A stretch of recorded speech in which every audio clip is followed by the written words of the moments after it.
Sorry, go ahead. Hello, this is the Logic Only Zone, and welcome to a special edition of Logic Church. Today, I have with me some awesome people. Dean was supposed to make it, but I messed up on the time, but that's okay. We're still going to go anyway. And so I've opened up the room, you guys, so feel free to pop in. The link is in the chat at the very top if you guys are watching. And, yeah, so go ahead and introduce yourselves, guys. Well, who do you want to go first? Go ahead, Ocean. You sound like you're on top of this. You're the Am I on top of moderator. this? You're the moderator. Call on us. All right. Well, I guess I'll go. Hi, I'm Ocean. I was called in here to be the resident pagan, apparently. So, there you go. Yeah. All right. Yeah. I don't know what you want from me. Okay. And we have somebody here who's a shaman? Oh, that would be me. Yes. If there's more than one pagan in here, fuck. Hold on a Last- minute. I guess I'll appropriately introduce myself. I'm the form of paganism that I hold is Asatru, which is the Norse polytheism, and also hold the Celtic polytheism as a druid. Go ahead. Okay. Okay. I'm yeah. just traditional shamanism. The universe is a vast superorganism. It's alive, all of it, and you happen to be one little part of that. It has a mind. There's an intelligence behind things. But, okay, I hasten to add, that is my working hypothesis. Okay, I would not state with certainty that is the case. Okay. So, do you guys want to just get into this a little bit? So I have some basic ideas I wanted to talk about. Yeah, go for it. Okay, so... You have one other person to introduce, or what is that? Is Uber. that a mushroom or a fungus? Uber's not a real person, so. I'm Yeah. just some cloud in space. Don't worry about me. Go ahead, Uber. You want to... I have no title. Atheist shitlord? Okay. Yes. Atheist shitlord works? That works. I like this. Good stuff. We'll run with that. So something that was brought up when we were talking with Dean was that the spiritual forces are actually universally across all faiths and traditions. So Ocean, I gathered that you took some, you disagreed with this idea. A little bit. I think there's plenty. Really, my argument against that amounts to that there's definitely contradictory beliefs across cultures. Okay. So, you know, I think he would have to be in here to kind of defend against that. Yeah, that's kind of a given. Yeah. Right. Definitely. Well, if we all agreed on everything, we'd all have the same religion or lack thereof. Well, but what he said he said they're separate, as far as I understood. Mm-hmm. So, There's common things and separate. Like it's like the beavers all over the world all build dams. So Yeah. beavers can talk. Yeah. Well, there are some common things. Yeah, the American Indians are basically shamanists. I was kind of wondering how many times the bow has been invented by man, because that's spread up everywhere. yeah, Oh, right. I'd say the bow's been around a very long time, Well, and no, I mean, how many different times it was invented? I'd say dozens.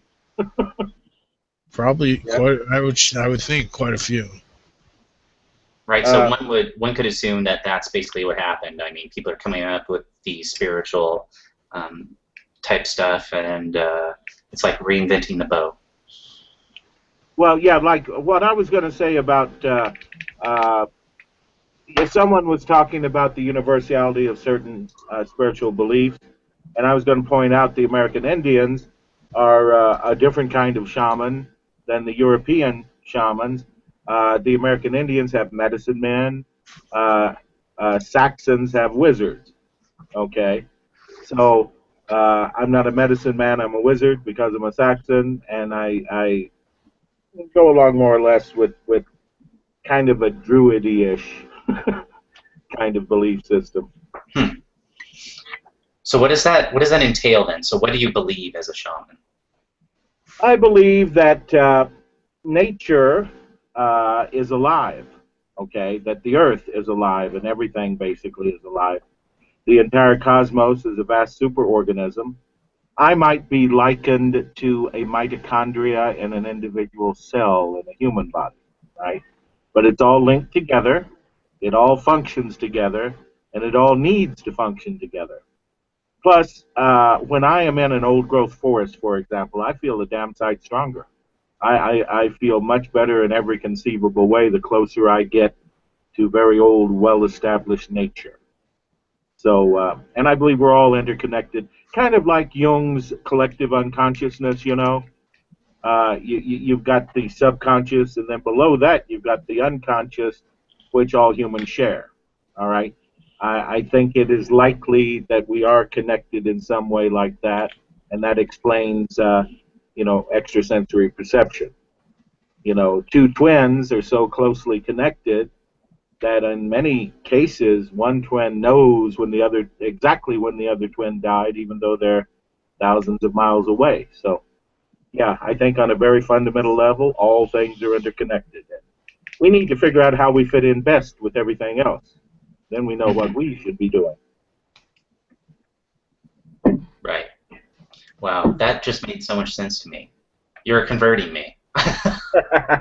Well, we are not evangelical, all right? Shamanists are not evangelicals, but, I mean, if you like what you hear and see the light, that's fine. We don't reject anybody. So, so I hear what you're saying about people trying to figure out where they fit in. So, so how do you think people fit in to like what's happening in the world and stuff like that? Well, one example is in modern discourse in the United States, we have this growing trend of attributing evil intent to anyone who disagrees with me, right? And they're just no good moochers, or they're fascist exploiters, or whatever.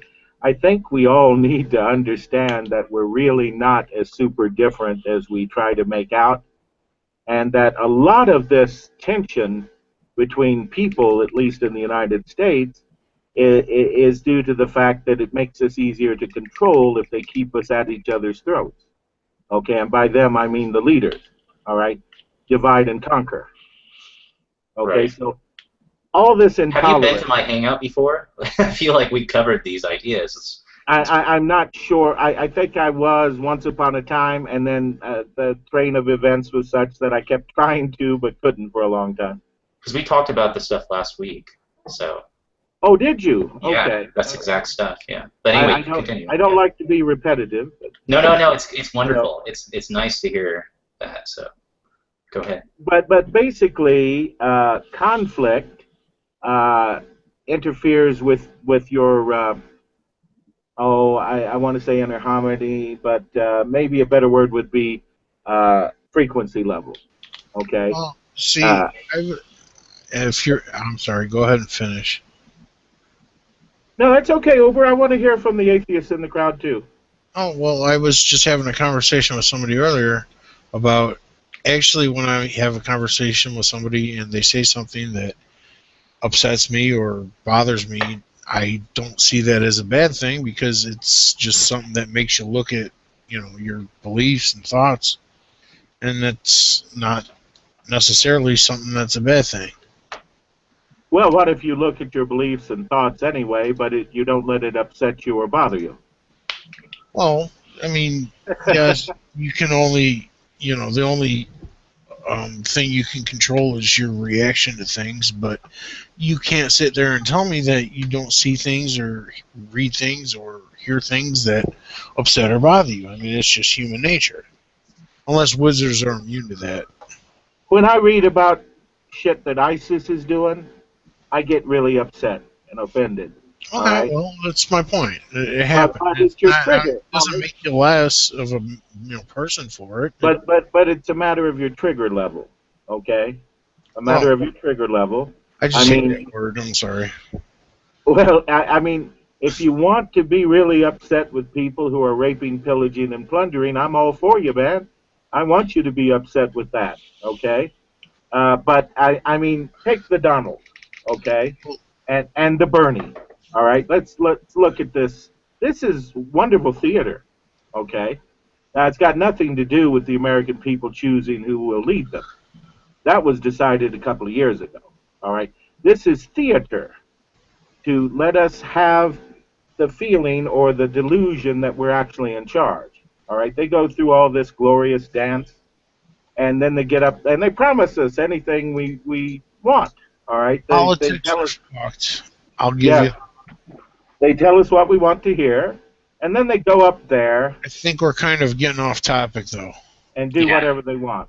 Um, Well, anyway, yeah, it Yeah. goes back to what I was saying about mhm. we have to be able to sit down with each other, no matter how much we Like I said, disagree. you can disagree. It shouldn't be seen as a bad thing, though. Exactly. Well, No, you kind you know- of from what it sounded, what you were saying earlier, kind of said it was a little bit. No, I'm not saying disagreeing is a bad thing. I'm saying getting all pissed off over it So, okay, and not discussing it in the calm, cool Okay, light of reason. all right, I understand. okay, so could you let's get back into the shamanist stuff. So what do shamans believe about the afterlife? Well, most shamans believe in reincarnation. I tend to believe in reincarnation. And no less of a scientist than Dr. Carl Sagan believed that we should have a truly serious scientific investigation of reincarnation. All right. So I tend to believe, and it's much like the Buddhists believe, that you're going to reincarnate here on this earth over and over again until you learn everything you need to know to go on to a higher level. I'm sorry. Who did you say? Much like the who believe? The Buddhists. Buddhists. Oh, yeah. the Buddhists. Okay, I just didn't hear what you said. Sorry. So, Buddhists believe in reincarnation, but they don't believe in transmigration, and that gets into it. The Hindus believe in transmigration. Basically, they believe you can come back as any living creature, you know, a goat, a frog, whatever. Buddhists believe you always come back as a human. Gotcha. At least the ones that I know of, okay? And the shamanistic belief systems I know of, they believe, well, it's about 50-50. Half of them think you can come back as anything. The other half think it's always a human. Once you reach the human level, even they believe you started out maybe as other kinds of animals and came on up. I'm one of the few that believes you were always a human. You're always going to be a human. okay. So Ocean, what do you think about the afterlife as a pagan? I don't really believe in one. Like there's a few concepts that I like and think are interesting, but I don't even provisionally hold one. Okay.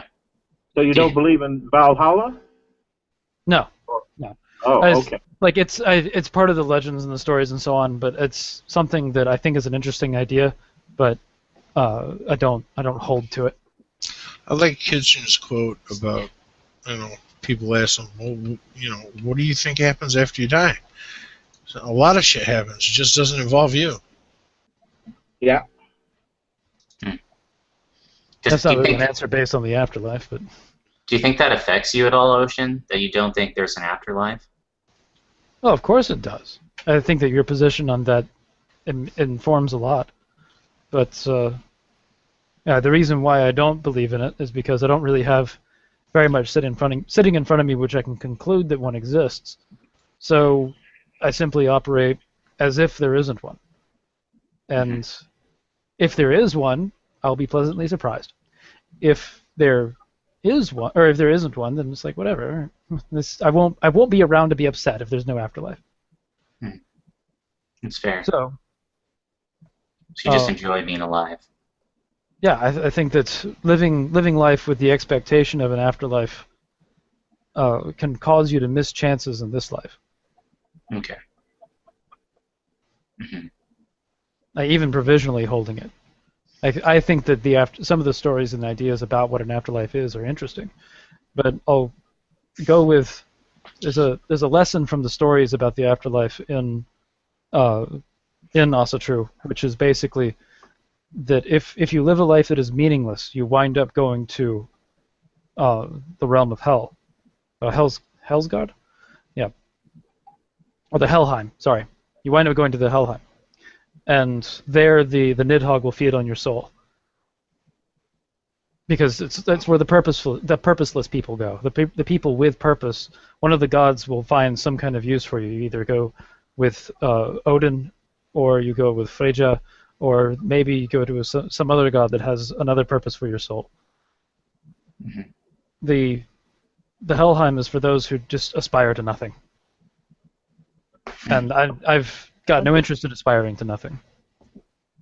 That's interesting, because if you think about it, if there's any part of you that survives after death, there's no reason to think that it would be so different from what your life form was while you were living. So, I mean, somebody, if they were super lazy and they didn't care about doing anything, their afterlife would probably be like that, you know. I don't know, if the consciousness survives, you know what I mean? Like, if the consciousness survives, it's probably not, you know, erased and then equalized. It probably holds on to something of some sort. So I would think if there was an afterlife, it would probably be related to sort of a dialogue like that, where, you know, there'd be something like a hell or something like that, something like a heaven for people of different types of awareness and consciousness. You know, assuming there is an afterlife. Does that make any sense at all? Somewhat. For different. Well, I think that heaven, the Christian heaven for some people, would be a hell to others. Yeah.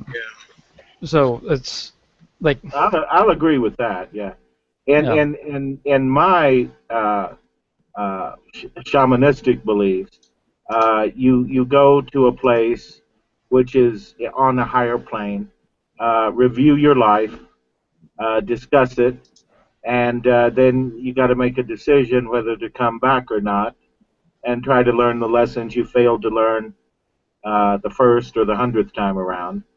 And however many times you need to come back and learn new lessons and gain new knowledge in order to reach a state where you suit the higher dimension and can stay. The Buddhists call this achieving nirvana. You don't have to reincarnate anymore. There's infinite startovers. I'm sorry? There's infinite startovers. Oh, yeah. Yeah, and we don't believe in any kind of hell, any kind of punishment. You just, you screwed up. You didn't learn what you were supposed to learn. So you're going to come back and be put in a situation where maybe you will learn those things. You know, the pampered, rich socialite that didn't give a damn about other people, had no empathy, will maybe come back and be reincarnated into a very poor family, so that they can learn a little bit about empathy, that sort of thing. Mm-hmm. So then, on that basis, Ocean, how do you think, as a pagan, how do you think we should live? Should we be living, assuming that it's like, which tendency should we follow with? Should we follow with that there probably isn't an afterlife, or should we at least think to some degree that there might be, as to, you know, deciding what to do with ourselves? You said that you're a purposeful person. What about people who are kind of confused whether I should be purposeful or not, and confused about, or don't know what their purpose might be or whatever? Yeah. Like I go with an existentialist definition of purpose, that it is what you make of it, rather than trying to find something external that dictates what your purpose is. Mm-hmm. So that it's a little bit different from a lot of people that are theists. It's more of an atheist view, but it's one that I think is compatible with my belief system. As far as what we should believe in the afterlife, I don't really. That gets into oughts on beliefs, and I don't necessarily hold that there is a objective standard of ought when it comes to what you should believe on these kind of things. But the way that I approach it, and I think this has been a good way to approach it, is to simply not provisionally hold it, not provisionally reject it, but just to look at the ideas, find them interesting, and maybe consider them, but I don't cling to them. I think that clinging to them leads to unhealthy behavior. And I think that outright rejecting them leads to different kinds of unhealthy behavior. So the ideas are sitting there in front of me, and occasionally I look at them and I go, "That's neat," and that they're food for thought more than they are drives to, like goals for me to drive towards. Mm-hmm. I do think that it's especially interesting with the also true afterlife, that you don't get there unless you earn it, as from a respect perspective. The gods must respect you, and that's something that rather than Christianity, which demands submission, or other religions that demand certain sets of rituals that you perform, so often. It's a different kind of purely subjective thing, but the characters of the gods are outlined in the texts, and it's pretty clear what kind of person they respect. They respect people with self-actualization. They respect people that drive themselves to strength. They respect people that try to help themselves. They have their stories that show that they're more interested in helping people that are interested in driving themselves. So, yeah, there's a collection of ideas there, and I'm sort of like word salading across the table. But the bottom line is that I think that clinging to some kind of the Christian heaven, I think, fosters unhealthy behavior, as does the Christian hell. Right. I can see that to some degree, yeah. We want people to personally do things that are good, rather than feel like, if I don't do this, I'm going to be punished, type of a thing. Right. Well, it's with Christianity, and I think there's a lot of Christians who would argue that it's not, God doesn't send you to hell, you send you to hell. Mm-hmm. And to an extent, Right. it's the same with Asatru, is that the gods either respect you or they don't. But depending on what perspective you want to look at it, with Christianity, you can say that God sends you to hell, and with Asatru, you can say that God sends you to the Helheim. Simply by not picking you up.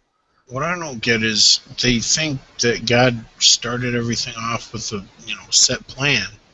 So this is all predetermined. So yeah, God did. So that gets into Calvinism. Or Yeah, I don't Christianity. believe in predestination. No. Oh, like I said, depends who you talk to. A lot, some do, some don't. It's The Norse stories are really interesting on predestination, I because didn't mean you personally. there's the story of Odin, whose objective is to stop the end of the universe. And one of the things that he does in order to stop the end of the universe is he goes to crazy lengths to gain wisdom. One such story is that he actually kills himself in order to learn how to come back to life, which is a story that may have been made up by Christian Icelanders, but that's another topic. Another thing that he does is he has concluded that in order to stop the end of the universe, he needs an army. And one of the things that he does is he creates situations on Earth in which there are wars, so he can get as many warriors as possible. After a battlefield has taken place, after a battle has taken place, the Valkyries go down to the battlefield and pick up the most brave and put them into Odin's army. But the stories also hold that Odin, despite all of his best efforts of trying to prevent the end of the world, he will fail. Now, this is kind of interesting because it shows that the prophecy seems to dictate some kind of predestination, but Odin himself seems more interested in fighting that predestination. Like, he doesn't believe in predestination, even though he is the wisest of gods. And that's interesting. It might support compatibilism. It might simply be a contradiction, but I think that that dynamic is very interesting. That even if there is predestination, it doesn't mean that we should just give up. Well, it's a lot different than I've heard it put from any other point of views. Well, you'll really like our version. There is actually all right. First of all, there are new scientific theories which say the boundaries between alternate universes. They call those branes, which are short for membranes. Now they say when the membranes of two alternate universes come into contact, then that creates a new Big Bang and gives birth to a baby universe, right? And that new universe will have characteristics inherited from each of the parent universes, all right? It sounds a bit like sexual reproduction to me. Also, the branching of the many worlds interpretation of quantum mechanics, where decisions by intelligent creatures cause the universe to branch into two world paths. Maybe in one of them, Hitler won the war, and in the other one, we're in that, and Hitler lost. That sounds like reproduction by budding. Okay? So now that they're at the level where they're looking at trying to figure out where these universes come from, it looks like old universes make new universes. That sounds like something that's alive. Now, what this to is a concept of God, which is very different from the views of most religions, in that when the universe is a baby, well, that's God. The universe is God, so that's the baby God. And as the universe grows and matures and changes, God also grows and matures. That it is God growing and maturing and changing. And one of the reasons that are given for people actually coming down here and incarnating is that God takes little pieces of himself and isolates them so that they can go out and learn things on the microscopic level, kind of like a quantum mechanic trying to look at quarks and leptons and such. And he actually learns, all right? The experience of the universe maturing and growing, God matures and grows because the universe is God. Now, Frank Tipler went on to speculate. He's a cosmologist, a physicist at Tulane University.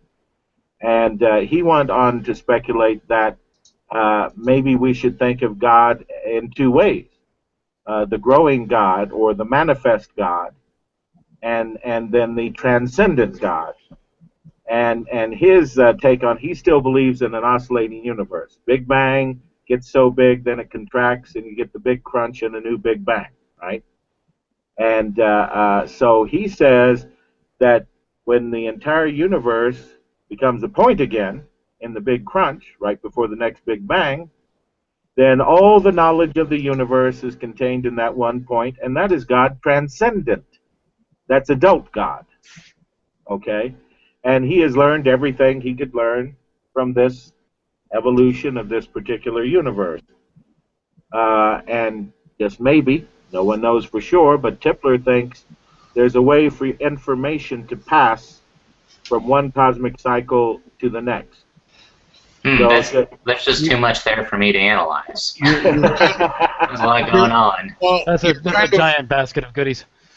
You're kind of equating God to a video game character who levels up. Yeah. Well, it's fair to say that. Yeah, it's fair to say that. The universe went through another level. Give me my 500 credits. Let me buy my points, upgrades. So life is a game. Your mom's a game. I think life is definitely a game. Games don't have to be, just bullshit. I mean, games can be deadly serious. When they study military strategy and tactics at the military academies, they have what? Great big-ass tactical war games to play that cover an entire... Well, the war games are a lot funner than the actual war. Oh, yeah, absolutely. Absolutely. Just a way to learn the same strategy and tactics, though. I understand that.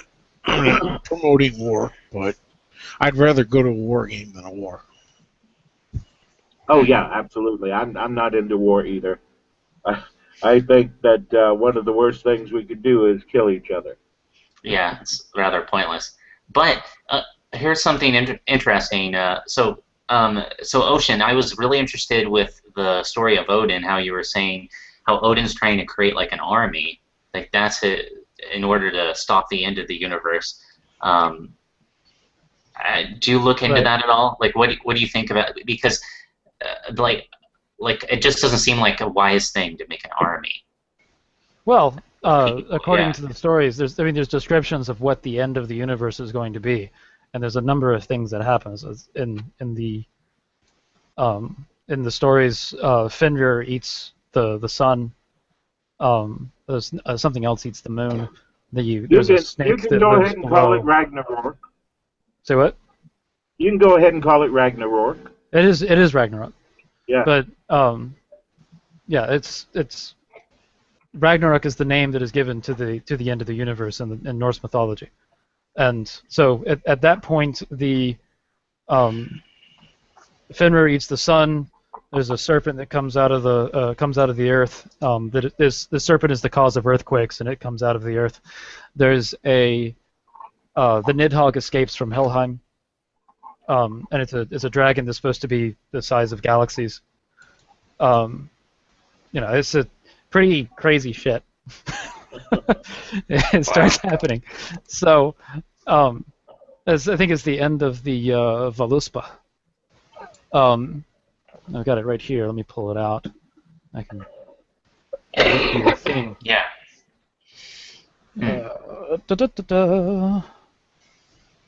Yeah.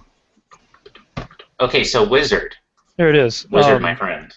Oh, wait, wizard. okay. Yeah, oh, wait, yeah. never mind. Go ahead. It's Volsung's the Voluspa. The Voluspa, verse 66, says, "From below the dragon dark comes forth, the Nidhogg flying, the bodies of men on the wings he bears, and the serpent bright, but now must sink." So, yeah, it's one of the little things that's mentioned, and that's from a series of verses about the world coming to an end, and a number of things are described, and the size of Odin's army is what matters against this. That's the way the stories go. Now, obviously, we know a few things about how the universe functions that causes this to not really. I can't take this literally. Mm-hmm. It's some kind of metaphor. It's something maybe. It could be that the stories have nothing to do with the end of the universe, but the interpretation is in fact supposed to be exactly what I stated earlier, that there's a dichotomy between determinism and our illusion of free will, that just because there may be determinism doesn't mean that you should give up. Or that if you're in a hopeless situation, like Odin is completely aware of the prophecies that he's going to fail, yet he still tries. And I think the lesson is there in that story, rather than this being a literal story of what's going to happen at the end of the world, now prepare for it. Mm-hmm. Just like I don't believe the Nidhogg necessarily exists, I think he's an amazing symbol. Like you brought up free will, I'm not really, I don't know if that's an actual thing. There's studies that show the brain figures out what it's going to do before you actually decide, kind of thing. And I understand it's your brain, so I'm not saying it's something different or separate, but if people have free will, then so do animals. Clearly, anybody who's had dogs knows. Some dogs listen better than others. They decide to make up their own mind. Anybody who knows cats, well, don't need to say anything else other than the cat. Yeah, so I definitely don't think animals have free will, or a super limited will. I mean, you just They don't make up their own mind. Not maybe they decide if they're going to eat or sleep or something, but nothing like we have. I mean, obviously. But you're just talking about limited options. Yeah, I mean the options are super limited. Yeah. You But choose what you're going to do. That's what it boils down to. It doesn't matter how many options you have. You just choose what you're going to do. Either you have no choice, or you can choose between the options available to you, and that's free will. Free will isn't, doesn't make you God to where you can choose to jump to the moon or whatever. It's always about the options available. I decided many long years ago I have absolutely no choice but to believe in free will. Yeah. No, you don't. I am predestined to believe in free will. And I'm kind of like on that, I'm kind of like Ocean is by an Afterlife. There's just nothing to be gained by believing there is no free will in this case. All right? So I believe in free will. I just I don't understand why logic doesn't think animals have any free will. Well, I don't know. I think when you have such limited options, I think that's kind of not really free will. Well, I'll grant you that a snail has precious damn little free will because of the limited options. Yeah. But yeah, I think there's some kind of quantum process that goes on in any kind of thinking entity. Options are still options. Yeah, that's the seed of free will. You know, choice between options. I mean, Like, okay, I'm not saying cinnamon. Okay. all animals. I agree. guess I agree with all that. rephrase Yeah. I Listen, should rephrase that. No, I didn't mean all animals. Obviously, something that doesn't have a brain like a jellyfish doesn't do anything to manipulate what it's doing. It just does what it does. But other higher evolved animals like dogs, pets, smart animals like dolphins and monkeys and shit like that, I I'll would give you a say they really have good free will. example. I'll give you a really good example of why we must have free will, why it's necessary. Fenneman, I think Dr. Fenneman told the story about a donkey that was walking along starving to death, hadn't seen anything to eat, and quite some time. And he suddenly noticed that 10 meters to the right of him was a pile of hay. And then he noticed that 10 meters to the left of him was a pile of hay. And he noticed that both piles of hay seemed to be exactly the same size, looked to be exactly the same freshness. You know, there was just absolutely no difference between the two bales of hay, and they were exactly the same distance away. So the donkey lay down and died of starvation because he had no basis for deciding between the two bales of hay. Now, if you've got free will, you just say, fuck it, I'm hungry, and start moving towards one. I Okay. I can't see an animal just deciding to lay down and die rather than walk to one of them. I don't know. No, and that's I free haven't heard will. of that before. Animals don't do that in the wild. They don't just lay down. Oh, fuck it, I'm going to lay down and die. I can't find something. Well, that was just to illustrate that, yeah, they've got If free he's will. being whipped to death, then that's one thing.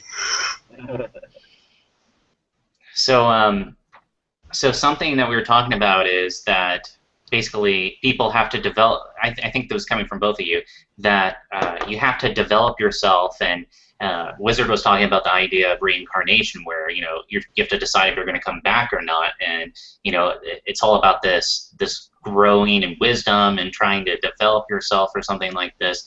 Whereas in the story Ocean was telling, it was about developing yourself in the same way, but it wasn't like a reoccurring thing. You're like going back and you're becoming a life form again. It's that you're doing this, and then based on whatever it is, you're going to be able to do something with the gods or something like this if you developed yourself, or if you didn't, then you won't be able to do anything, type of thing. What do you guys think about that? Because there's that similarity there between the stories. I did want to ask Wizard one thing about what he had said. You said earlier, I believe, if somebody was bad in one life, they come back and get a worse life earlier, or the next time around. Sure. Sure. Do they remember their previous life? On the subconscious level.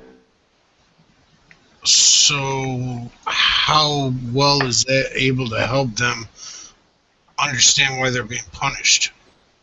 Well, have you ever met someone and just instantly hated them before you even interacted with them at all? And they weren't horribly ugly or anything. You just got a bad vibe from them. I think there's a few faces that I just don't like. Yeah. I've met people that I don't like for any good reason, but I wouldn't say hate. Well, okay, a strong dislike then. I think that is your subconscious mind. That is your subconscious mind. When you have feelings about something, about doing something or some decision, and you don't know where those feelings came from, that came from your subconscious mind, and it's the product of knowledge you obtained in past reincarnation. Well, okay, I understand that's what you think, but I I think it's just from previous experiences, not previous experiences other than the one you're going through now. And that's altogether possible too.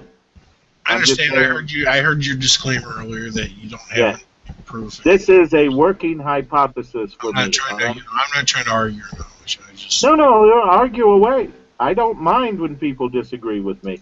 And in fact, if someone can convince me I'm wrong about something, that's cause for rejoicing. Damn it, I was wrong. Now I can be right. I'm I not trying don't to. think that. I clearly don't know all the answers, obviously, but I'm open to listen to a lot of stuff. You know, when I hear somebody Sure. start talking about the Earth is flat, and things like that, and space is fake, then I kind Yeah, of get shitty. the flat I don't have earthers are patience. back, I don't have unfortunately. patience for people like that. I get. Well, Yeah. so Wizard, what did you what do you think about the similarity between the stories? Like, there seems to be this story of self-actualization, finding your purpose, your place, if you will, in this life, and developing yourself. What do you think about that? Go on your heroic quest. All right, that's what we're talking about, a heroic quest.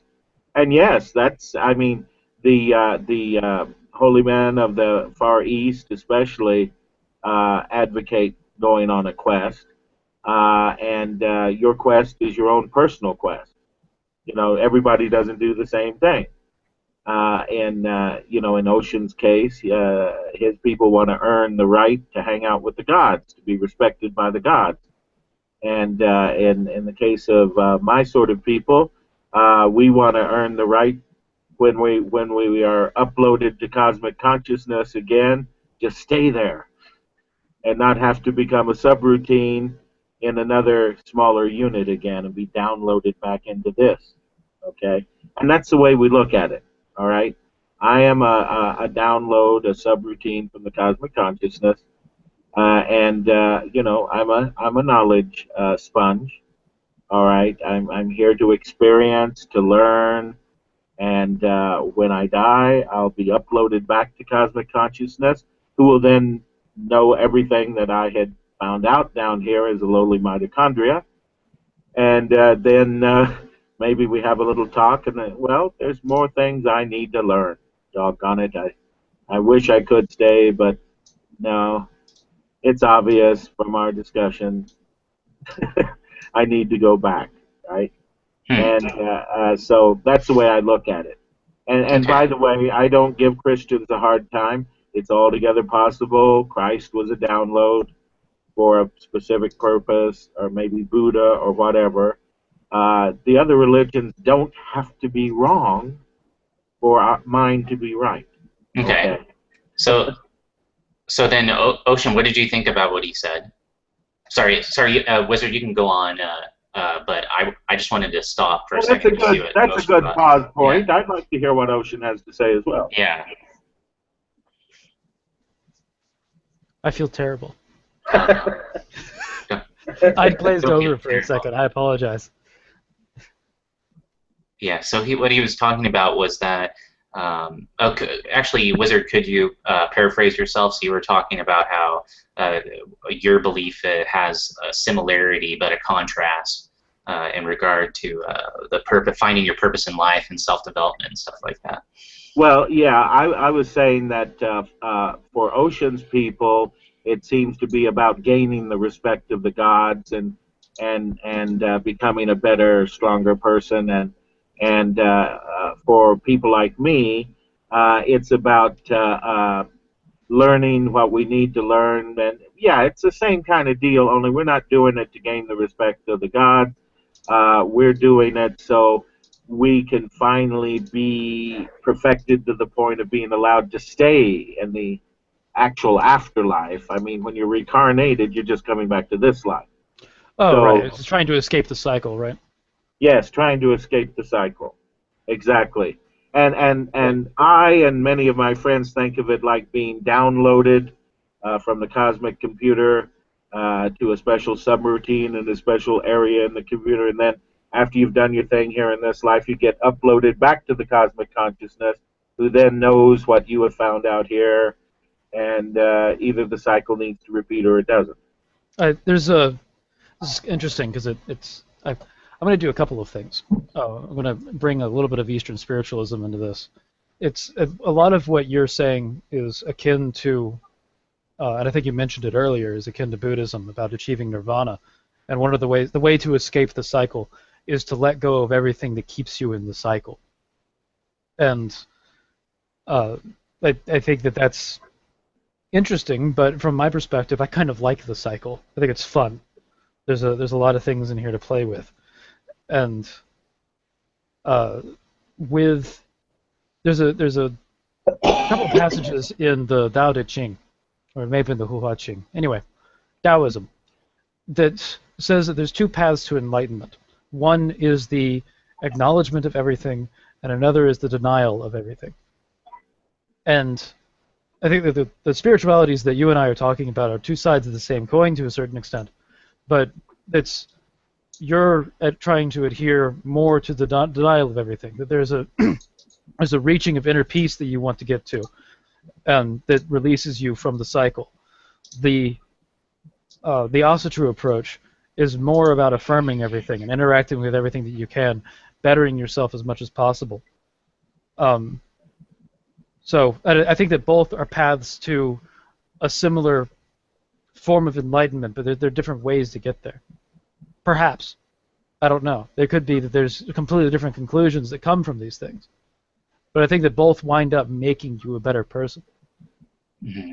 I agree with that, absolutely.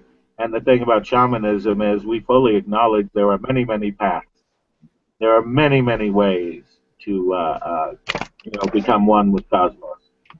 And it's very much, I mean, the computer analogy is even being used by quantum mechanics now.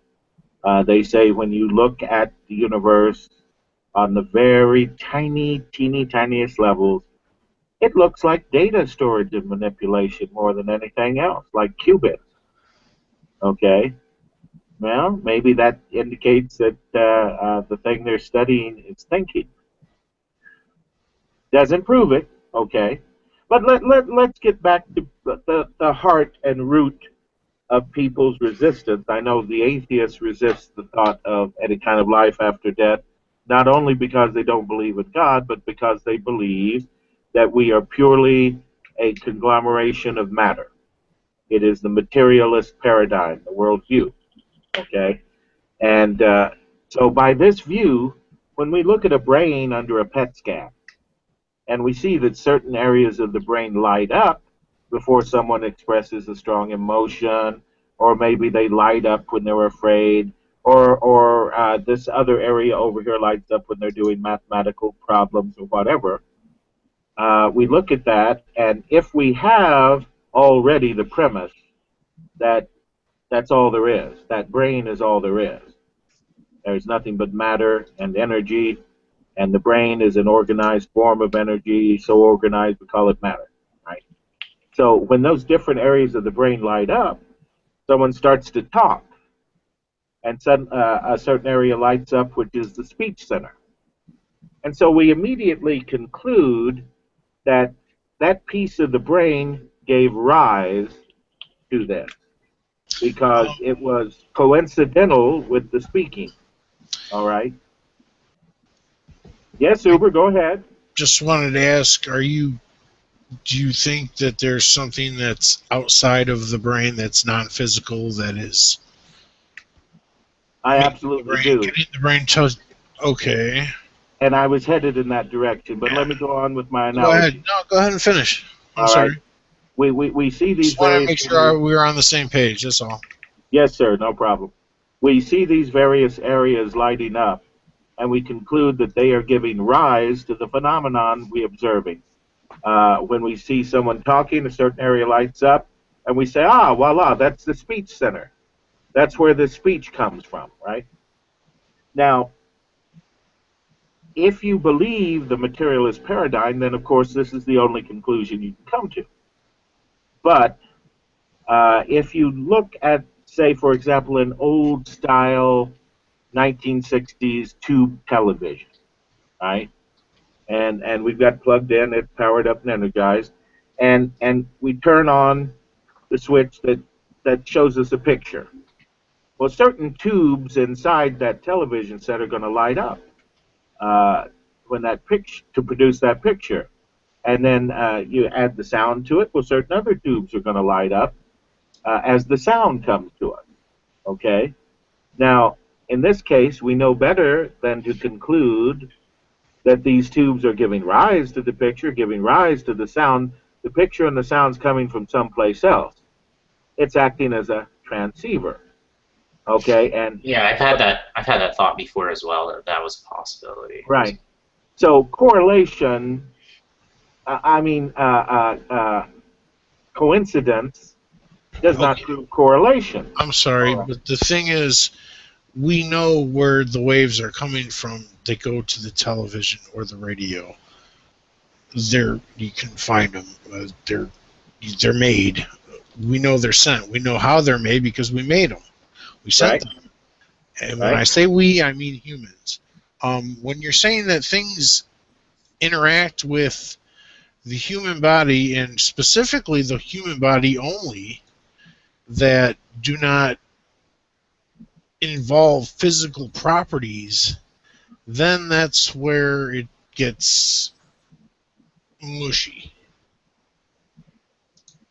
Well, what I'm saying is it's altogether possible, since coincidence does not prove causation, that these things are lighting up as a result of some outside influence, and that perhaps the mind is actually something that uses the brain to interface with the material world, and that it is actually not limited to the brain, and the brain does not give rise to it. The brain has something to interact with the material world. It's called the senses. I didn't say the brain. I said the mind is using the brain. Oh, I apologize. Okay. Like an outside broadcast. Yeah. Yeah, well, it's true that whereas that's an interesting possibility, there's no actual evidence for it. It's just a possible correlation. I mean, it's an interesting idea, but I think it has to be somehow undetectable. Listen, the more important thing I'm pointing out is that every objection you're going to make to what I just said applies equally to the thought that it's just matter. You could make similar arguments. Well, here's what I don't understand. If it was just some soul or something that was zapping knowledge to the brain, why would it need to do it in different parts? Why wouldn't the brain just get a flash and know what to do each time? Well, what I'm saying is the brain is a tool for interacting with the physical world. So you use a tool however it's designed to be used, however it evolved in this case to be used. Wait, so you believe in evolution? Absolutely. Why wouldn't I? Okay, well, I apologize. I didn't mean to insult you. I just No, I wasn't insulted. No, there's a lot of different people I talk to on Hangout, so yeah. I wanted an opportunity to say this. We don't have a holy book. Okay, we have oral tradition, but our holy book, the analog to that, is simply nature, the study of nature, and consequently, science ranks very high in our thinking. And whatever we come to believe, come to view as a working hypothesis, we want that to at least not contradict existing science, right? But I mean, there are a lot of premises. Oh, I'm sorry. We should. You'll want to welcome the new member. Oh, hi, Julian. Welcome. Do you want to introduce yourself really quick? Hi, I'm Julian. I'm also friends with Ocean, and I'm slowly transitioning into syncretic polytheism. Cool. Ocean, is he lying? Is he your friend, Ocean? No, I don't know this guy. Oh, okay. I will deny him 3 times before the cock crows twice. Did he say synthetic polyatheism? No. What the syncretic polytheism? Okay. The same thing that I am. which is I'm syncretic in that I hold to Celtic polytheism and Norse polytheism. But I think that Okay. Julian, if I'm correct, you're combining Chinese traditionalism with Gaulish polytheism. Is that correct?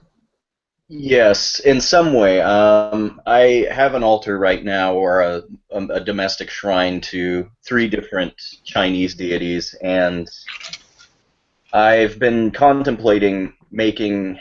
I may have mentioned this to you before, Ocean, but contemplating creating a more aniconic shrine for Odin, but I'm not sure about that yet.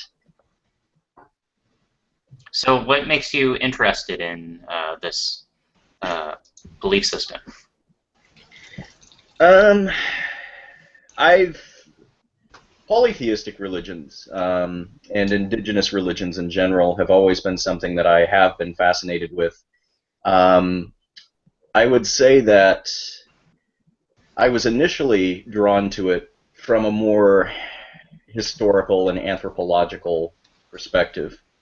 And a friend of mine, who's actually a really good friend of mine named Brandon, is a Norse polytheist, a practitioner of Asatru like Ocean. And I met him when we were in trade school, and in a way he indirectly pushed me towards that, in that area of coming not necessarily to a conclusion, but considering polytheism as comprising a set of viable religious practices that can be practically pursued in the modern world. Mm-hmm. Interesting. So we were talking about how we were talking about the afterlife and the value of what we're supposed to do in this life, and what everybody was talking about was the value of self-actualization while you're alive, and the discussion went all the way to the consequences of that within the afterlife, in terms of if you develop yourself in this life, you might have more opportunities in the afterlife or something like this. What do you think about those ideas? The afterlife and a lot of the concepts associated with the afterlife, that's something in particular that I'm somewhat agnostic about. If I were to hold provisionally a specific belief in an afterlife, it would probably be the doctrine of the transmigration of the soul or reincarnation, because that is a ubiquitously held belief in many, many, many cultures. In fact, there are certain scholars and historians that have argued that the Greeks were influenced by the Celts as far as that doctrine is concerned and being maintained, this idea of reincarnation, of an animate essence, or, for lack of a better term, a spirit being transmigrated to one body to another. So that's something I think is very interesting, because it's a pagan belief and it's found in so many different cultures. Even if there are certain nuances and ambiguities relating to the existence of an afterlife, there's still that doctrine. Cool. So, so there was some interesting perspectives in regard to. So Wizard was talking about how the purpose in life is to gather information, to learn things while we're here, and part of what Ocean was talking about in the story that he was discussing was the development of self, in terms of, he was talking about the story of Odin, how Odin is trying to make an army to stop the end of the universe, and so the alternate perspective is not just like seeking wisdom in this life, but trying to develop yourself and make yourself strong, to develop yourself and make yourself even better than you are. What do you think about those ideas? I endorse all of those. Okay. Yeah, I think returning to that narrative about Odin gathering an army in order as a way to preclude the coming of Ragnarok, even though deep down he knows that this is something, he's essentially fighting an uphill battle I think that in a way parallels a lot of the things that we have to endure. Even the myth of Sisyphus, for example. Although I think they're two completely different narratives, but yeah, I think that it reflects the hardship and a lot of the strife that we have to endure while we're here. Just in acknowledgement of the absurdity of everything, kind of. Right. Interesting. So could you tell us more about your belief system? What things specifically does your belief system focus on? Because the things that you're doing are different from what Ocean is doing, I gather. So. Right. We're similar in that we would both refer to ourselves as syncretic polytheists. And I say I'm slowly transitioning into it because prior to really developing an interest in polytheistic or even just religions that are outside of the Abrahamic framework, I was returning to that discussion again of being someone who was observing it from a more, I guess you could say, secular standpoint, a more non-theistic standpoint, and then being interested in it. What made me really interested in polytheism was really just certain aspects of Greek philosophy and just talking to people who are practicing polytheists and already myself having at least more than a cursory understanding of what these religions are, what they entail, why they do the things that they do, and just sort of dispelling my own misconceptions about pre-Christian religions being primitive or superstitious. And even today, when you speak to people that will, let's say, the subject of Greek mythology comes up, there's this misconception that the ancients believed that Zeus was some anthropomorphic figure who resided in the clouds and threw lightning bolts at people he was pissed off at, even though that wasn't the case. There were different mythologies, different conceptions. I think Zeus has over 80 epithets. So you have all of these manifestations that emanate from this one entity. Odin has a similar number. Oh, yeah. It's a ridiculous number of epithets. They all do, to some degree. Yeah. But what really drew me in was me coming to the conclusion that I do believe that there are minds of some sort out that exist irrespective of us. I guess it's really difficult for me to articulate my belief around that because, amusingly, I came to this conclusion when I was stoned off my ass. But wow, okay. You believe in highly advanced entities out there? Yes. I do too. Okay, I could you do guys too, go into but that? they're not God, okay? No, I believe they are gods. Well, they're small g gods, They're highly advanced entities. It may be I think that technological. the only entities you can make reference to would be biological. small g gods. What's that? The only reason why we give the Christian God the capital G is because that's his name. So there's not this distinction between capital G God and lowercase g God in the way that you're talking about. The way that I'm talking about is the creator of the universe as opposed to some really powerful creatures. Odin is among the creators of the universe in the Norse stories, and he's still lowercase g God. I think that even Yahweh is lowercase g God if I refer to Yahweh as a God. But the Christians decided that we can't say the name of Yahweh, so we're gonna call him God, and put a capital G at the beginning of it, like it's his name. Okay, well I call God Cosmos. Okay, that's viable too. You can do that. Yeah. Right. Yeah, it's cool. It's cool. Not at all. As I resent the distinction of uppercase and lowercase g God, like to denote one is greater than the other. Well, I just tend to believe that the old gods from the polytheistic religions, first of all, they're all the same God, by different names.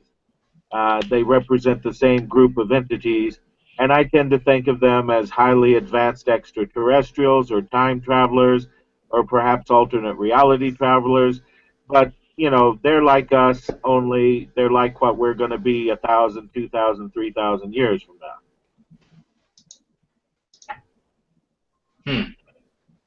I So, vehemently disagree. could you go into that, because this is confusing. Feel So free to disagree. I think that if you were holding that as a truth claim, I'd be going after you. But I think that you're provisionally holding this, if I'm correct, right? That's correct. It's a working hypothesis. I have very few firm, certain beliefs. Okay, 2 + 2 = 4. Pretty sure about that one. All right. Yeah. Oh, it's 65.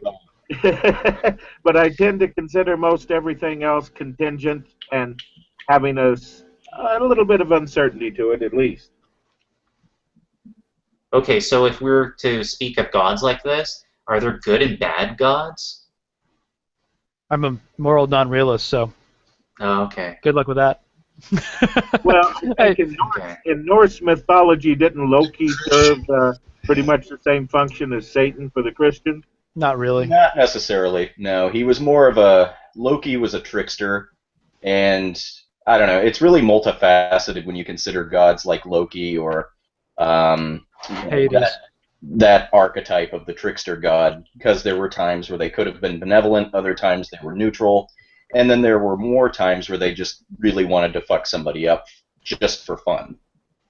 Yeah, but he was not There's other nearly gods as hideous as Satan. He was not nearly as bad as Satan. Satan is different. Okay, a difference between Satan and gods like Loki or Hades or the half-dead goddess Hel, Hel, 1L, that is the leader of the Helheim, is that Satan is you have this great all-powerful God in Christianity that is also the source of goodness and morality. And Satan is the one that stands against him as the rebel. And because he is standing against this all-powerful and all-good entity, he, by default, is not good. He's evil. With polytheistic traditions, the I am all-good entity just isn't present. The gods seem to be just as flawed as we are to a certain extent. And if you're going to have a god that creates people in his image or whatever it is, there's among the creation stories that seems to be a theme that if humans were created by whatever method that happened, the objective was to create mortal versions of gods. The Christian God doesn't do this. The Christian God creates flawed versions of himself, whereas the gods of polytheistic traditions literally create at least mentally, entities in their image. Some are And the gods in polytheism don't claim to be wholly benevolent, nor wholly malevolent. They are simply gods with their own agendas. And you can assign goodness to them if you wish, but it's just you can get into a moral argument about Christianity of where does goodness come from, what defines goodness. And there's not really a good philosophical argument in Christianity that answers this question satisfactory, in a way that is satisfactory. Okay. So polytheism has a better response to this, where this whole idea about goodness coming from a god or there being evil and good gods, it's not really a thing. You have different gods with different agendas, and you can follow them or choose not to follow them by your own will. So, but then how does this relate to the actualization of self? Because obviously the goal is to have some sort of an afterlife, or at least that's a desire. So how does that relate to developing yourself? Because obviously, you see what I mean? You see how that's a major theme in Also True, but it's not the only one. Okay. So, as far as development of the self, in reference to moral behavior, there's a lot of stories there's a lot of stories within the mythology that show the advantages and disadvantages of certain kinds of behavior. There's the goddess Freyja, who is very promiscuous, and there's in Greek mythology, there's the goddess Artemis, who is the opposite end of that. She's a huntress and she's a virgin. So with these stories, there's different perspectives on certain actions of which is favorable or not favorable. Mm-hmm. And you can take for what you want from the lessons. It could be that you see Freyja as, just nothing more than a slut goddess. There's no interest in following her. I will choose to follow something like Artemis. Although there are other people who say, well, Artemis is just a stuck-up prude. Freyja is much more favorable. Right. So you get to choose between these different gods, which ones you think are more valuable for you. Right. I don't think that following either one of them is necessarily wrong. It inspires different behavior. Right. And they're definitely opposite ends of the same coin. And the various gods, they don't get pissed off if you choose to follow another god. They're only concerned with their followers, right? That seems to be the attitude, yes. Yeah. At least according to the stories. Okay. And Julian, you wanted to add something? Well, this isn't necessarily relevant to the concept of self or an afterlife, but excuse me, Ocean alluded to something that I think is, when he mentioned that deities exist and a lot of them may fill their own agendas to a specific end, this reminds me of African mythology and how you have these cosmogonies where the gods created man, but they are completely disappointed with the result. And some of them want nothing to do with humanity as a result of that. Or the minor gods, or orishas, act as intermediaries between the high god and the mortal realm. So, yeah, it seems like a more nuanced henotheistic or even deistic, to a certain extent, concept, but yeah. Okay. Something that I definitely wanted to get into. What's up? I was just going to say... oh, okay, so something I really wanted to get into. Go ahead, Uber. Go ahead. I was just going to say real quick, as far as the atheist is concerned, how the easiest God it would be for me to believe in would be like we are some sort of failed science experiment from some higher tech civilization, just sitting out in some dumpster in some back lot because maybe they didn't get enough life. Maybe they didn't even see our life. Maybe we were the only ones out of all those trillions of stars. But that would be, a little more probable, at least, to me. Interesting. So something I definitely wanted to get into was occult in terms of like magic spells and stuff like that. Is there any like magic or anything like that in the pagan tradition? Other pagan traditions, I don't subscribe to it. Okay. Well, so, just a second. Before we move on, I wanted to point out my god Cosmos is with respect to, is he a good god or a bad god? He's a fair god. He's a neutral god. Okay, he is the cosmos.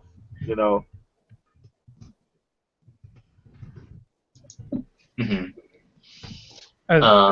As far as magic goes, mm-hmm. Magic is kind of a funny thing because what magic is something there's a lot of disagreements in among pagans, because you have the Wiccans that have one approach to what magic is. You have Reconstructionists that have a completely different approach to magic, some of which discounting it as an idea completely. Then you have Thelemics that have a completely different idea of magic on top of that, which leads into the ideas about magic that LaVeyan Satanists have. That ritual and magic are psychological tricks that you play on yourself. Chaos magicians as well. Yeah, chaos magicians are totally in line with that. That there's magical practices that you can just create whole cloth and it is for your own interpretation. Yeah, in chaos magic, for example, beliefs and certain ideas are appropriated as tools to use for self-embetterment, but they're not really seen as anything more than that. Right. With the attitude that chaos magicians have, I can get along with, but I get frustrated with them from a Reconstructionist perspective. Obviously. Yeah. Because they'll mix all kinds of shit up, and I'm just like, they don't go together. It's like those guys that will put cayenne pepper on their macaroni. I'm like, stop. Never heard ruining it. I've never heard the term Don't chaos do it. Wow. magician. Okay. So then, what about demonology and possession? Well, Well. according to the Christians, I worship the demons, so... Oh. That's embarrassing. Power of Christ compels you. I know. There's not very many, like, demonology seems to be almost inherently a Christian thing. In order to have, like, we talked about this concept of good gods versus bad gods a second ago, where, in order to have demons, you almost have to have bad gods or evil spirits or something like that, which shows up in a lot of animistic. I mean, that's everything, you know. You can't have good without any bad. Right. It shows up, evil spirits show up in Christianity, and they also show up in some animist traditions, which you have spirits that are just malevolent. And maybe there are spirits that are just malevolent. And you can, if you want to call something a demon, maybe you can call that a demon. I think of them more akin to computer viruses. Okay. That's interesting. You got a huge computer symbolism thing going on, don't you? I love it. Actually, I'm going with it. I think that reflects reality. Right. I think, we're subsystems running on a vast, cosmic scale computer. To go off topic for a second, what do you think of the simulation theory? Well, that the universe is just a simulation. It is extremely interesting, but I see that they're making the mistake of trying to fit it into their existing paradigm instead of moving a little beyond that. What they're doing now is they're trying to make it in every way analogous to a human simulation, the way that would work. Right. And of course, with a human simulation, the simulation's in the computer and you're standing outside it. Okay, and you would be the god of that simulation because you're their programmer, right? Well, I think that the cosmic computer, the cosmos is one vast living entity and is therefore one vast computer. So I think the simulation in this case is reality. We just learned something, some more fundamental truths about reality. But come on, bang your head on the table. It's going to be the same, right? Right. So I think in this case, the simulation is embedded within the thing that's simulating it. Well, okay. So to jump back, I guess, to the topic, Julian said something in the side chat about Zoroastrian demonology, and I think that would go in a direction that's more akin to what Logic wants to hear about. Mm-hmm. All right. So now that we're on the subject of demons, specifically demonology, I think it's important to elucidate and point out the etymological significance of that word, deriving from Greek daemon, which effectively means lesser spirit or deity. And in antiquity, and specifically in Neoplatonic philosophies and Greco-Roman religions, a daemon was simply just a spirit, almost a numen in a certain way. They were, like Christian saints, they acted as intermediaries between the gods and mortals. Like a djinn. Nobody knows about genies? Yes. Julian, come on in, please. Go ahead, Julian. Julian is in. Yeah, go ahead, Julian. Oh, yeah, I know about jinn. Popular in pre-Islamic Arabian mythology. They could be benevolent, malevolent, or entirely morally neutral. And that was the case, for example, in Samaria and in most of Mesopotamia. the concept of what a god was, as well as a demon, was often blurred. Don't you think it's funny how so many of the different gods and goddesses and demons are so similar all throughout the different cultures? Well, yeah, in ancient Egypt, They you all had take Horus. after people's traits. You had Horus in ancient They all Egypt, take after people's traits. and then you had Zoroaster in Persia. I mean, he was born in a manger, and shepherds, the angels sang to the shepherds in the fields to tell them about it. I'm gonna get a tick. So then with this demonology stuff, can you be possessed? Julian, what do you think? I think that possession. I don't really take that idea very seriously. I think it's more of a Christian idea. Okay. I tend to be the same. I mean, you guys have seen. There's people that do online exorcisms. It's Yeah. like, seriously? Come on. Only people- first you donate through this is PayPal, legit. and then I'll do the exorcism. Yeah. Give me $70 and I'll seriously. Well, Oh. when I said I think they're like computer viruses, I wasn't bluffing. I mean, I think we are running on the cosmic computer. I think there are subroutines, viruses, and things in there where people that are more advanced than us screwed up something when they were trying to write some code and ended up with a virus, or maybe they were just assholes and did it intentionally. But I want to tell you a People story. fucked up. I want to tell you a story. All right, I have a son who is schizophrenic, and he was taking lithium, and he was complaining to me that it zombified him. And I said, well, what does it do that's positive? And he says, well, it does make the voices go away. I said, well, how many voices you hear? How many voices do you hear? And he says, well, I've heard 3. One is kind of, cheering me on. I enjoy that one. And one of them's sort of neutral. He'll talk about anything. And then there's one that's a really evil son of a bitch that keeps trying to talk me into doing stupid, evil shit. And I said, okay, wean off the lithium. Start taking a half dose. Do that for a week. Take a quarter dose for a week, and then stop. And then when the voices come, don't pay any attention to what the shrink told you. Just treat them like they're real. And just give them hell the way you would if one of your buddies was standing beside you talking to you like that. Okay? And by the way, you can tell them, get the hell out of here and don't come back, and they won't. And he what happened?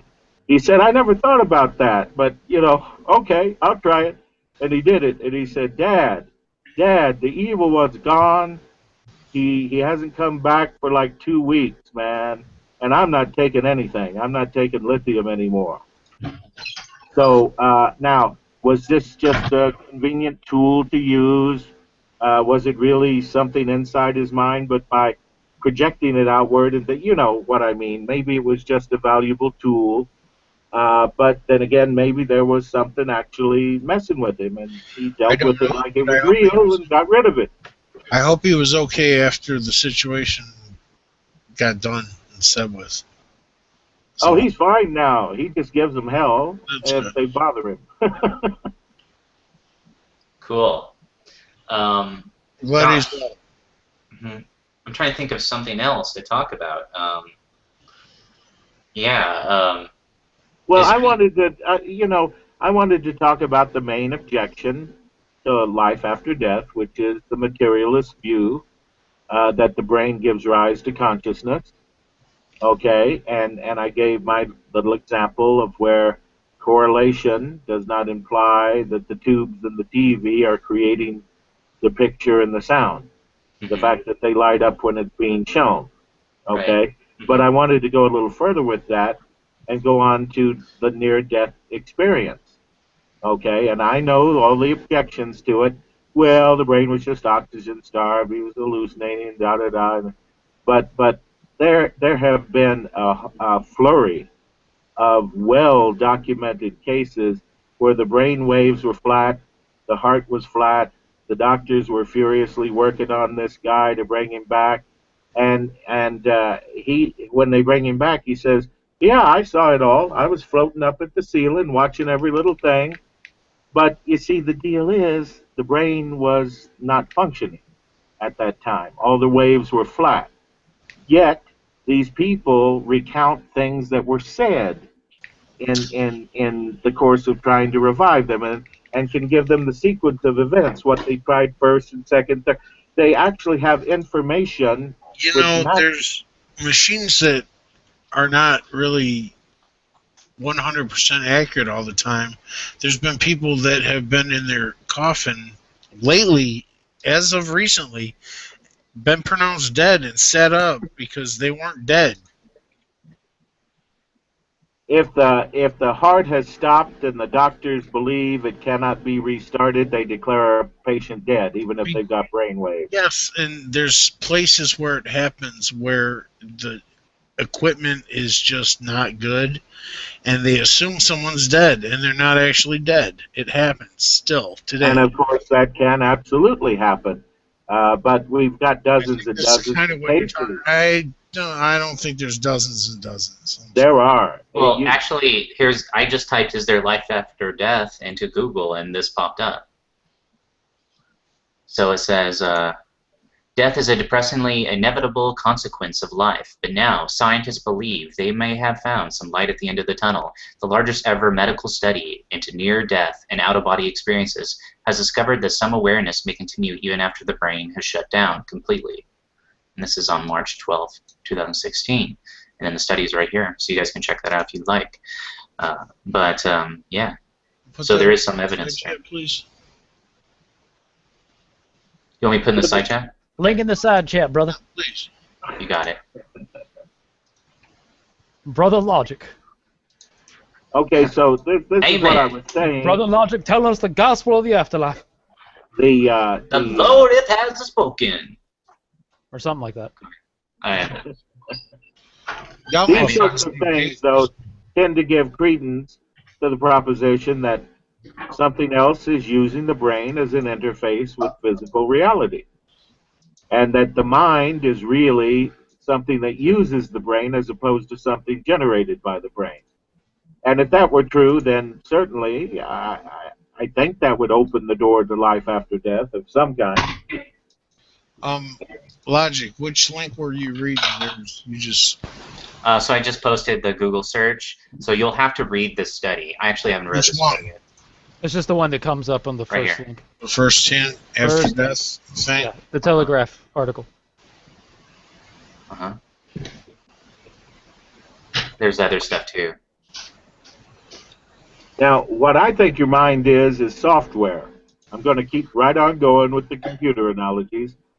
The mind is software, and maybe in some sense it runs on the brain, but the software can exist independently and just run on the cosmic computer as well.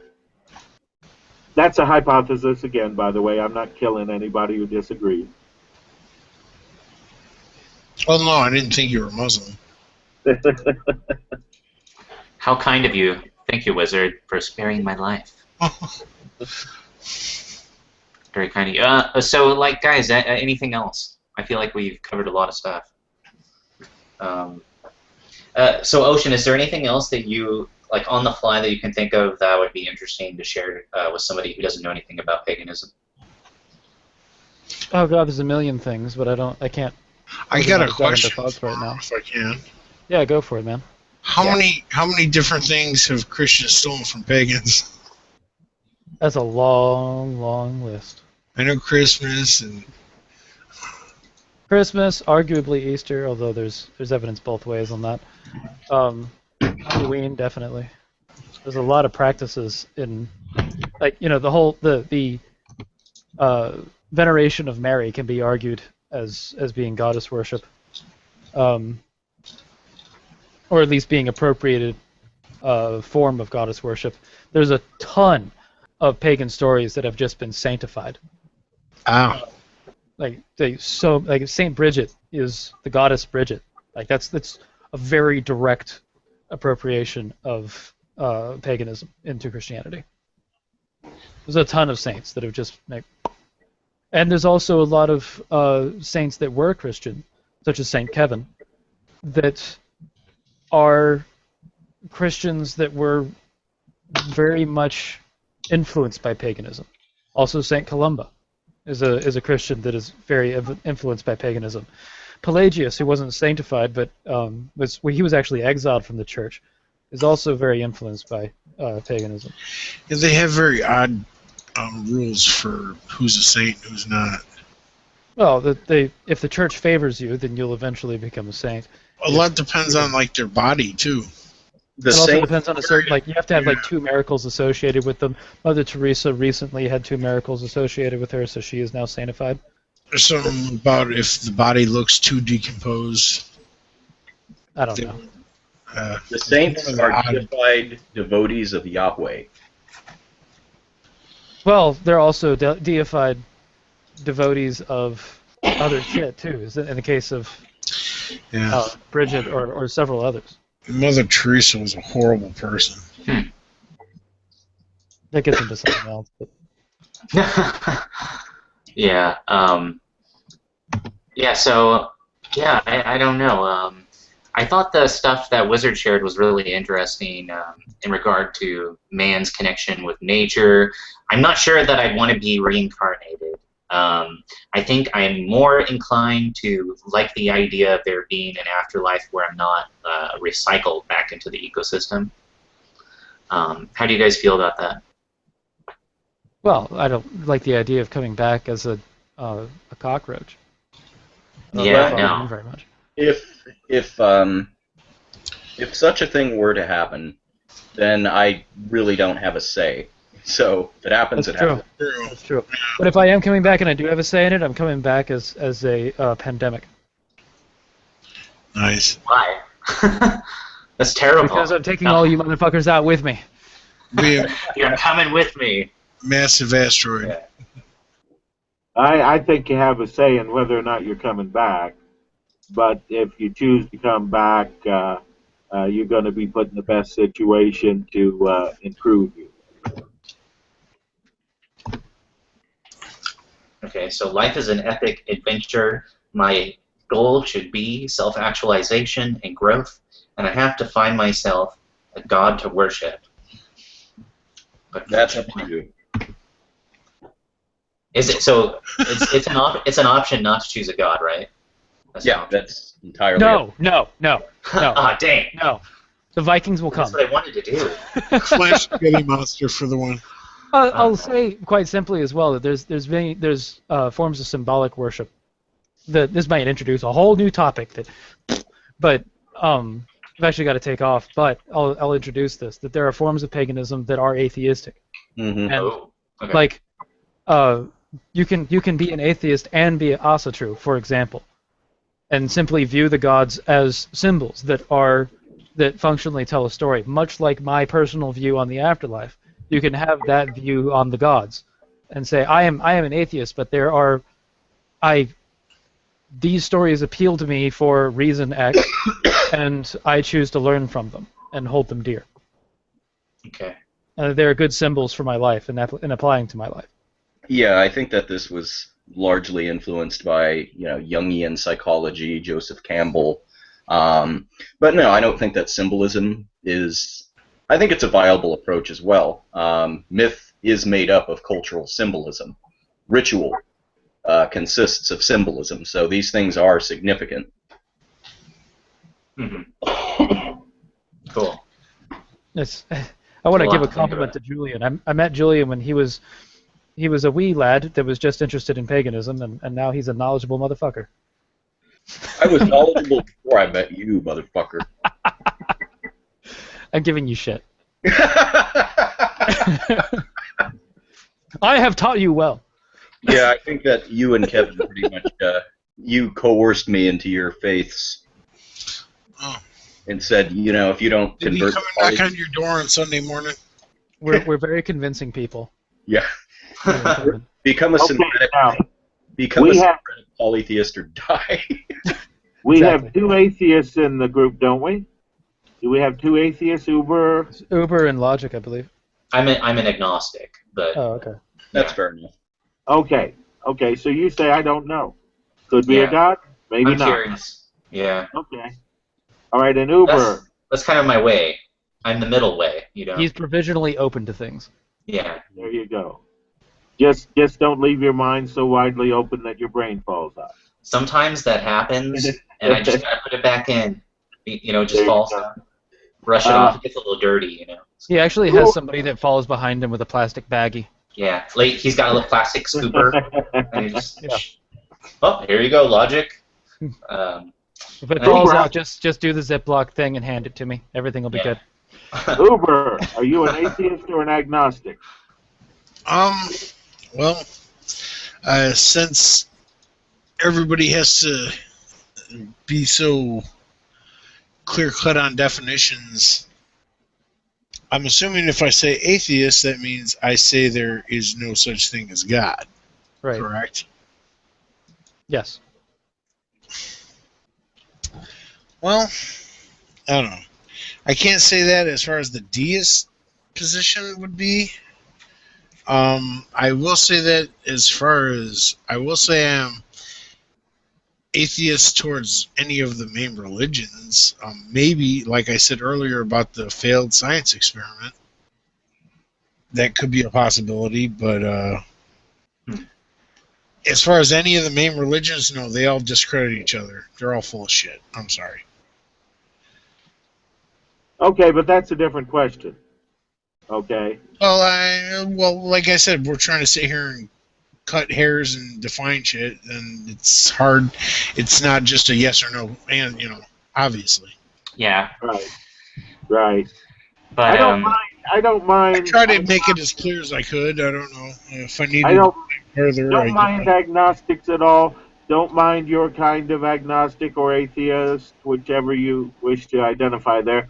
But I do get pissed off about the ones that say there is no God, there can be no God. Go tell it to the flying spaghetti monster and shit like that. I think that's ridiculous because what happens? You say, well, there is no God, huh? That's right. Well, then you say, prove it. You prove it. I will say the Church of the Flying Spaghetti Monster has just as much right to be a church as the rest of them do. And it does. Absolutely, I agree with that. But if you say to these people who are so very certain there is no God and are making fun of everybody who may even think there is, prove it, what do they say? Well, you can't prove a universal negative, right? And you can't, but I mean, I understand that, and I was there at one point, but it gets to the point where, how long can you sit there and beat a dead horse? You have to sit there and explain to somebody, okay, I'm not the one making the claim in the first place because I don't agree with your claim. Doesn't matter, I have to phrase it according to whatever suits you. And I'm not saying you personally, so don't take it that way.